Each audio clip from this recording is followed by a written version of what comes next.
Welcome back, everybody, to Real Estate Junkies Coast to Coast. I'm your co host from the West Coast, Rusty Ham. And I'm Rick Abbiati coming to you from the East Coast. Is it still hot out there, Rick? Was 97 yesterday. I think it's 95 today. That's our average, by the way. We average that, and you guys are all complaining. Heat wave, and it's all good. It's all good. So our episodes consist of a warm up, game plan, and a cool down. Warm up, we're going to change up just a tad. Normally, it's a mindset, skill set, and systems. We did a episode. I don't know if you remember, Rick, an episode in episode 53, the 9 traits of a successful, wicked smart real estate investor. What we're gonna do, we're gonna break it down into thirds. So we're gonna talk about the first 3 in our warm-ups for the next 3 episodes, and just really kind of dig deeper in each one of them, because we just kind of said it last time. We didn't really dig deeper into those. So the 9 traits, you can go back to episode 53. We're not going to talk about all 9 right now. We'll just talk about the first 3. First 3, Rick. Number 1 is show up. It's really pretty simple. You just got to show up. Yep, absolutely. What's that? And that's absolutely necessary. You don't, on all 3 of these, in fact, 9 traits, we can actually tie to your W-2. Yeah. You show up to work. You don't pick and choose what days you're going to show up. Of course, unless you're telecommuting, but Right. But yeah, you got to show up, and Yeah. you got to be accountable to show up. Yeah, I mean, a lot of these, like you said, could relate to your W-2. So it's super important, especially in our community. The successful people, again, it's not a buffet. They don't pick and choose. I like I like the shrimp, and I like the lasagna, and then that's all I'm gonna do. No, it's you got to incorporate everything in, not only in your personal life, but in your real estate life. So showing up is super key, and we're going to talk about that in the cool downs with QOS Live, and even in the trenches boot camp. You just got to show up, right? And then showing up kind of leads into number 2, which is your coach's calls, right? So that's probably the one, because that's how we gauge if you're active. Right? The ones that aren't showing up, we just, because one of our core values, right, Rick, is effort for effort. Right. And if you're not showing up in your coach's call, and then all of a sudden we get a message from you, oh, I need help right away. It's like, Yeah, it's like, you have people reaching out of the blue. They'll call you and say, "Oh, I got an appointment today," and today happens to be Saturday, or Sunday. And if you haven't shown up to things, you're asking for our time, to take our time, our personal time, to help you, when you're not even showing up to coaching calls. And I know that's kind of hard to hear, but it's the way it is, where it's effort for effort, like you said, Rusty. well, and then another core value is we're blunt, right? We're to the point, right? There's no gray areas, right? So we're going to tell you, like, it will help you, but you got to get back in the groove as far as coming to your weekly coaches calls. And then this is going to lead to number 3. Number 3 is call critiques. And I think I'd like to back up the coaching calls, as far as showing up to them. It's also being prepared for them. Oh, right. Yeah, we need to dig Uh, deeper in that. because when you're showing up to a coaching call, you can say, well, yeah, I just need to be there. Well, and be there with my camera off. I'll just listen. Mm-hmm. There are circumstances, we get it, where you can't have your camera on. But that's not the norm. Most of the time, you want to have your camera on and be participating. So I know a long time ago, I learned this early on. Every week, before the coaching call, in between coaching calls, I'd write down things that I needed to find out more about. or to ask questions on, or things I was having some challenges with. And then I'd review that like 15 minutes to a half hour before the coaching call. I'd kind of go through that and make sure I had everything I needed to talk to the coach about. Right. Yeah, and it wasn't, and it's just not talking to sellers. It could be business related, like after you got your fourth deal, I'm sure you had a lot of questions on, what kind of EA should I get? Should I get another VA? Right. So you're talking about more business stuff too. Yeah, when I do coach call and they show up with no camera, I don't even address them, talk to them, because we start each week we call with positive focus, right? If their camera's on, I don't even ask them, hey, what's your positive focus? Because I don't want to all I hear is all of a sudden hear a voice. Oh, I was able to spend time with my family. Yeah, and I We're know, going to get into there's more in that 9 traits, but go ahead. and I know the other thing that I've seen a lot of, and I know you've seen it too, is people put note taker apps Mm. on, and they don't join the coaching call. They have their note taker app. I don't accept those. Oh, I delete them. Yeah. I just reject them. Yep. I delete them. Yeah. Yep. That's a good point. I'm glad I do that. It's one of my pet peeves is those little things. Yeah, and so coaches calls, you're coming with at least 2 or 3 things that that somebody you talk to, a seller that you talk to, or something business related. You want to have those type of questions available, and like I said, your camera's on, you're ready to go. So coaches calls, and then go for it. No, I was going to say the last thing that I'd address on that is, you may not have a whole lot for the coaching call, but just missing a coaching call, you could miss out on some nuggets that Mm, somebody else is asking that inside, without you even thinking about it, affects you as well. right. So it's important. Yeah. So that's the number one was showing up, and showing up is for everything. It's the ITTB, all the things that we provide.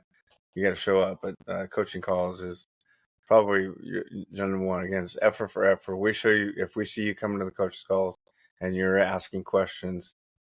Again, effort for effort. We're gonna pour gas, and we call it pouring gas on you. Which leads me to number 3, which is call critiques, which is another way to show us that you're active and that you are, um, you're looking to get better as an investor, right? So describe coach's call or call critiques and why that's important in one of the 9 traits.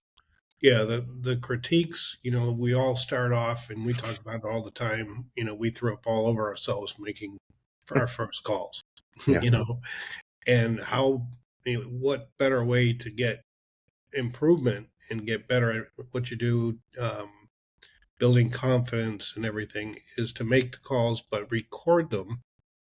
And we have different ways. You can always ask about how to best record it if you don't know how to do it, and post it. We use Slack. We have each level has a call critique channel, and you post the call there, and we'll go in and critique the call. And it comes back down to what we call ACA: action, critique, adjust, action. So you're going to take those critiques and adjust. right. So and that's important because we can tell, if you're submitting call critiques and you're making the same mistakes, you're not adjusting. You're not adjusting, right? Yeah, and that brings me to, again, it's effort for effort. You're if you're sending these call critiques, we know that you want to get better. Um, that's how you get better. Is you submit your calls. Now some people will send. What kind of call do you want to hear? Do you want to hear their best call, or do you want to hear the one that they throw up on? I want to hear all of them. Oh, Not okay, all of them. We ask everybody to submit 2 at a time, and once we've critiqued them, submit a couple more. yeah, But my initially I started off, oh, that wasn't a good call, I'm not going to submit that for critique. Just the opposite, because you learn from the ones you make mistakes on. right, right. And then we also even because a lot of times some people will send in their voicemails that they're leaving, right? Mhm. And that's important too, because majority of time when you are making dials, it's going to go to voicemail, right? Because only 10 to 15% pick up. So hypothetically, you make 10 dials, you're probably going to make 7 or 8, because you're going to have some hangups. You're going to have some people, wrong numbers. But I mean, theoretically, you're probably out of 10 calls, you're going to make 7 or 8 voicemails. And if you're not getting calls back from sellers from your voicemail, then we got to critique that and make sure that is, because those are the most important ones. The ones that call back are the ones that are motivated, right? So we want to make sure that we are critiquing all kinds of calls. And then I also critiqued a call, or Nick did, or he put it in the scripts channel. We have it in Slack. We have a scripts and dialogue channel. Nick put in a buyer's call. So not only on the seller side, you are learning, but you're also learning on the buyer side. When you do get a house under contract, you can listen to Nick and find out what you need to be saying on the buyer side, correct? Right, right. And the other thing, we talk about the scripts and dialogue channel and the call critiques channel. It's a wise idea to listen to other people's calls and read the critique on how we critiqued them. Right. Yeah. So you play the recording and you just read the critique. And so you're like, oh, okay. So if this seller says this is how I'm supposed to respond and pivot out of that. So good stuff. Yeah. So those are the first 3 attributes that you need to be successful in this community, right? Right. And, again, it relates to your W-2. You show up, obviously. You're prepared for meetings. You don't just blow off meetings because you feel like it. And call critiques, you can kind of relate that to performance evaluations. You're going to take a performance evaluation from a superior and you're going to hopefully put that into play. Use ACA, right? Yep. Get Right. critiqued and make those adjustments and then take action. Good stuff, Rick. Let's pivot to our game plan. You mentioned this off the air. We have a couple of different ways. We'll get into that, but we've talked about sub twos, the different types of sub twos, why we would do sub twos. I did a sub two. We talked about it last week. I think I did a sub two. Guy had a ton of equity. He had 2 payments. I was able to stop the bleeding. I gave him 5% up front. I did an owner financing on his equity, and then we did 48 months. Sub 2 title transfer to me because I gave him money up front. I'm going to own the home. So that's one way, right? The sub 2 owner financing component. Second way is there's a seller that's behind on payments. Maybe they're pre-foreclosure, maybe there's 2 or 3 payments behind. We catch them up on that payment, save their credit, buy the home subject to the existing mortgage, and then that's infinite, right? They may or may not have equity. My first sub 2, they had equity, but I also had to catch them up. So there was an owner financing component to that, but we're going to change the title. Describe the sub 2 that came across in one of your weekly calls this week. Yeah, so another good reason to do a sub 2, and I'm going to deviate from this a little bit because we didn't end up doing a sub 2 for various reasons, but I'll explain that. In this particular case, seller was they were asking 525, which the comps, the comparable properties supported that. Mm-hmm. However, they had a first mortgage and they had 2 other loans, one for windows that had been replaced and one for a solar system. So they owed 573. So with all 3 loans combined, right? with all 3 loans combined. Yeah. So we had to play with some numbers, and we looked at various options. The sub 2 obviously made sense. There was no equity. They were like 50,000, almost 50,000 underwater. Yeah. But we're able to do that with a sub 2. Now, The challenge that we had is, with our market, we sell at a higher price because our market, rent to own market, does bring a higher price. But that selling price, we couldn't go as high as what they owed. So we're gonna purchase it for the 573. We'll probably sell it for maybe 569. So we're selling it for less than we're paying for it. But with the 3 payday system, it's still a very profitable deal. You're looking at probably 70K all 3 paydays, because there's enough in the payday twos or payday two and the principal pay down between the 3 loans. So why not? Because you mentioned before that you were going to do a lease purchase, not a sub two. Why describe that? So the reason we pivoted to a lease purchase is because there was an HOA involved, and you have to own the property for 3 years before you can rent it out. Really? So since we do sub two, if we did a sub two, we'd be renting to own it to an end buyer, a tenant buyer, which we Yeah. can't do it because we don't own it for 3 years. The seller had just moved out of it, so they technically own it still. So it's going to still remain under their name as the owners, and we Yeah. can do a A rent lease to own, purchase. right? So we do a lease purchase on that. Okay. It's the same. It's just that we don't have ownership of it. Okay. But down the road you could. So theoretically, let's say after 36 months, because you want, because there's no equity. Typically, with a sub two, if there's no equity, you own the home forever, right? It's indefinite. You can do multiple things with it. You can rent it out. You can do a rent to own. You can Airbnb it if you wanted to. Because you own this. There's no infinite date. You don't owe the seller anything, so it's infinite. So in this case, you would want to get probably the longest. It is infinite, even though it's a lease purchase. It's still indefinite, correct?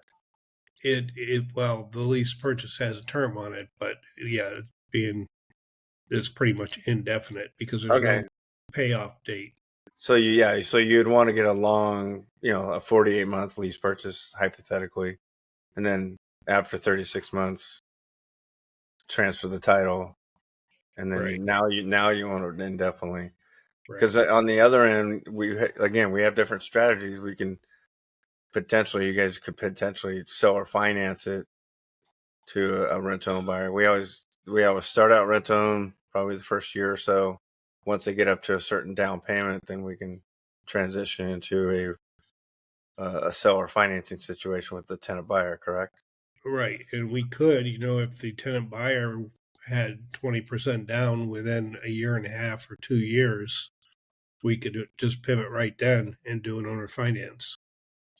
But couldn't transfer the title, so you'd have to put that into like a contract for deed or Well, right. You could transfer the title at that point. Well, but if you transfer the title, the HOA doesn't allow that yet, right? Well, if you're transitioning it to an owner finance situation, then the tenant buyer is going to be the owner, Right. and so therefore they're not renting it out. Oh, gotcha. It's not a rent. Okay, gotcha. Yeah, okay. That's good, man. I mean, I'd never heard that way before. I've never heard that, so this is new for me. Which is, I've been in the community for 6 years, so that's a new one for me. It was funny because when I was going over the deal, I was kind of scratching my head, going, how are we going to do this?" Right. So, Well, so let's backtrack and because we have some time here. Let's go over the potential paydays. You set up the 3 payday system, which is a trademark of the Wicked Smart community, which is Smart Real Estate Coach. So payday one is the down payment that you get from the tenant buyer, right? correct. So typically, and in your case, it's not the case, but typically you're gonna buy from a seller at a certain price point. You're gonna go to the tenant buyer and you're gonna sell it at a premium, typically around 8 to 10% higher than what you buy it for. At that price, you're gonna charge them 3 to 10%. Let's just use 10% as an example. In your case, it's gonna be around $58,000, right? Somewhere 50, around there. 56,990, but yeah. Yeah, so let's just use 58,000. So that would be our payday one. We consider that payday one, which is a non-refundable down payment. It does go towards the purchase price of this tenant buyer's home. So that 580 now they need to go. They're going to get 580 minus 58,000. Whatever's less is going to be their future loan amount, right? Payday two is the spread that we make between the tenant buyer and the seller. So in this case, sounds like there might be a pretty good payday two since it. Well, no, because the combined payments on it are 3961. Oh, So there's like a $389 spread for your payday two between what okay, we're not taking bad. in from the Yeah. tenant buyer. So, and the other thing that we can do, because there's three loans, the first mortgage you can't do anything about, but the windows and the solar, if we get to the point that we can't move the property with that monthly rent, we can go back to the seller and say, would you be willing to subsidize just the monthly payment on the solar or the windows, which, each one of them is 200 and something dollars. Oh, okay. So we could free up a little bit of space there and they're Okay. not stuck with that whole mortgage payment. Right. And then there's also the fact that you can maybe use the tenant buyer's down payment to pay off one of those loans, maybe create a payday two. And there's different ways you can look at it. Right. Okay, and then the payday three, obviously, there's going to be a negative in this situation, but payday Yeah. three is normally, just generally, is the premium, which I described as, we buy it at this price, we sell it at this price. The difference between that is our payday three plus the principal pay down on the loan. So whatever that principal pay down on the loan, you add that onto your payday three. So that's our payday. That's how we get paid. We get paid on the buyer side, not on the seller side. We're not trying to get a discount and get instant equity when we're dealing with the seller. We make all our money on the buyer side. So when they get cashed out, then we get a hefty paycheck normally. Yeah, and it's amazing. Just the three paydays in this particular case is just over $70,000 over 3 years. And considering we went into it at $50,000 underwater. Yeah, I'd be interested to see if that because it wasn't mathing for me, to be honest with you. I'm like, you're underwater. There's a low payday. There's a low payday too, and there's no markup. So I was like, where is this 70 grand coming from? Yeah, this one I scratched my head quite a bit trying to figure this one out. But, just as a sanity check, I ran the numbers by Chris. Yeah. And he said, yeah. First he said, why not a sub two? And I said, because you have to own the property for Yeah. 3 years. And he said, okay, makes sense. So, but the numbers work out. But if title transfers to your company, then you're going to own it for more than 3 years, right? Yes, but we can't do a rent to own on it. Okay. We can't have a tenant buyer renting it. Oh, got it. Okay, gotcha. Okay. But if we own or finance it, that's what we were talking about. Then they own the property, and then you're the bank. Okay, I got it. Very cool. Very cool. All right, let's our cool down. I know we always talk about it, and it's our QoS live in October. In fact, my wife and I were just talking.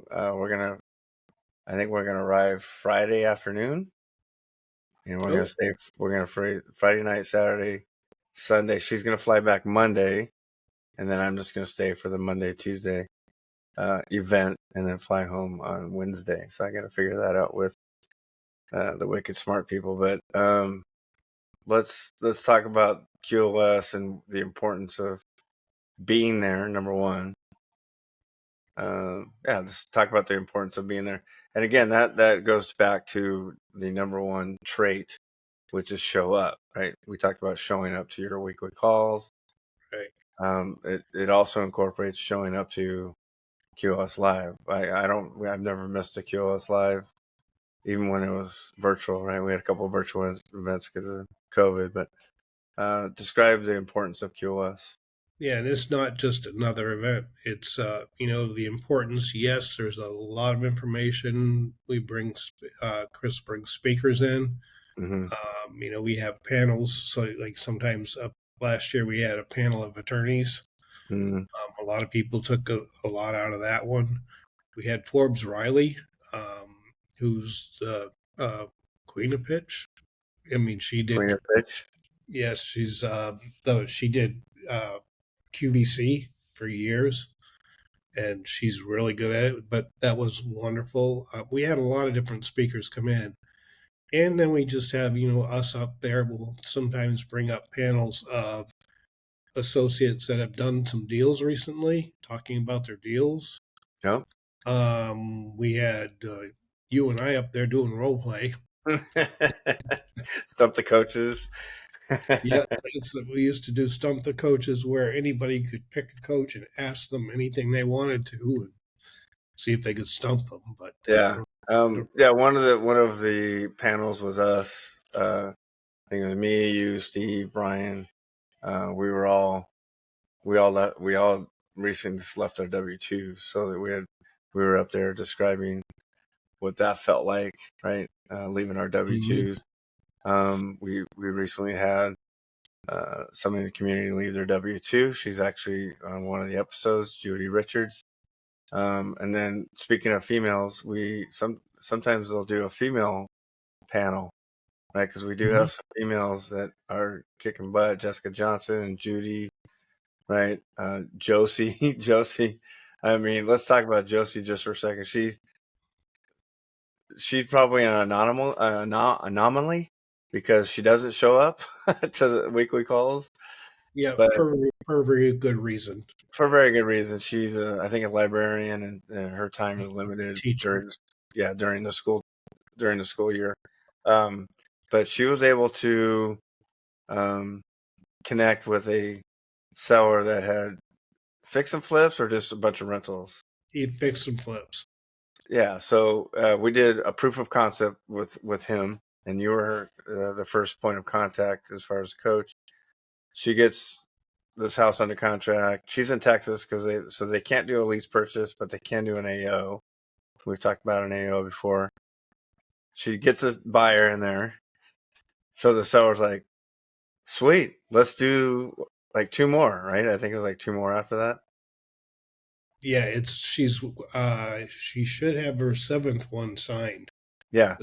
She reached out to me and she said he wants to do one more before the end of the summer. Yeah. Jeez. Yeah. So I think she's doing 6 or 7, right? She did her 6 just recently. She's trying to find a tenant buyer, and then now you're just telling me the guy don't want to do a 7th one. So we tell the community it's very important that when you're talking to sellers that you ask them if they have multiple properties, especially if they've rented before, right? So because typically someone doesn't just have one rental property unless it was like inherited, but and we got a net as well, a net worker. Yeah, so that's what backtracking to some of the females that are cranking it, right? And so we a lot of times will recognize a female panel and find out their journey, right? Because it is a journey, right? Mm-hmm. Jessica's gone through. She's currently pregnant, so she's gonna have to take some time off, but she's just got her 6th deal, right? And just not so long ago, she had a mental block, and you talked about talking with her. She just had a mental block, and she felt like nothing was happening, and all of a sudden she's had her 6th deal, and she's sitting pretty, right? She's going to sell these. She's going to be collecting a non-refundable down payment. She's going to get some cash flow, and now she can have her baby and be home.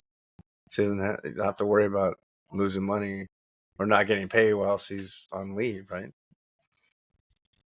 Yep. And the other thing is going back to the event. Yes, we have good speakers, good food.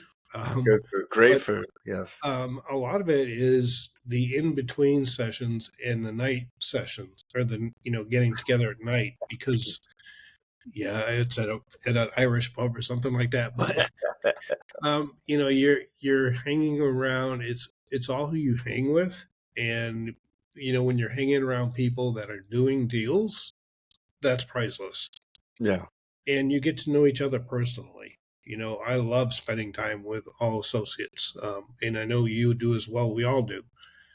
Yeah, And 'cause you get to know them, you get to learn their stories. You don't necessarily get to hear their stories through Zoom, right? You hear some things, but not. But when you're sitting in an Irish bar and you're 4 or 5 Guinness deep, people tend to people tend to talk. They start opening up a little bit more, which is cool, right? We get to learn a little bit more about them. Good stuff. Yeah. So QoS Live. Again, the link is in our show notes. Click that. I think it's super reasonable price. It's not. It's just the fact that you need to get there. right, The price to go is very small. I mean, it's a very small investment from what you get out of it, right? It's yeah, just absolutely. you got to get there, and it's Boston. I mean, who doesn't want to visit Boston, right? It's a beautiful place. How's the weather? How's the weather in October? Is it good? It's absolutely beautiful. It Oh, starts to cool down a little bit. It's not cold, and yeah, yeah, yeah. Last time we were walking there, and it was brisk, but I was able to deal with it. and all the leaves start changing colors that time. So, That's right. That's right. All right. Thanks, Rick. We will see you on the mastermind tomorrow. Take care, everybody. all right, Rusty, take care, everyone. All right. Bye. Bye.